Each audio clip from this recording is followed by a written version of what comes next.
బంగ్లాదేశ్ కొత్త ప్రధానమంత్రి ఎవడైతే నియమితుడైనటువంటి ప్రధానమంత్రి యూనస్ అనేటువంటి వాడు ఏమాత్రం భారత్తో పాజిటివ్గా లేడు.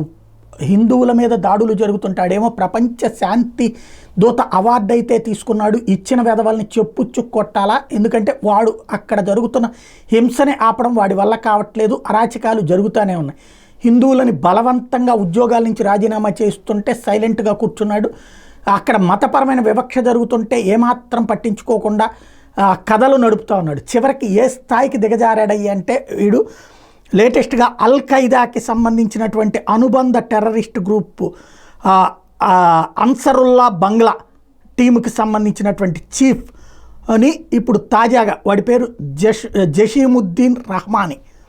వాడు జైల్లో శిక్ష అనుభవిస్తున్నాడు. అప్పట్లో భారత్లో అల్లకల్లోలం సృష్టించడానికి కుట్ర పన్నినందుకు గాను వాడిని అరెస్ట్ చేసి శిక్షించింది అక్కడ న్యాయస్థానం. వాడిని ఇప్పుడు వదిలిపెట్టేశారు అర్జెంటుగా. వాడి మీద కేసులు ఇంకా విచారిస్తూ ఉండగానే వాడిని వదిలిపెట్టేసింది యూనస్ గవర్నమెంట్. తద్వారా భారత్ మీదకి కుట్రలు జరుగుతున్నాయి త్రూ బంగ్లాదేశ్ అనడానికి మరొక సజీవ సాక్ష్యం కనబడుతోంది.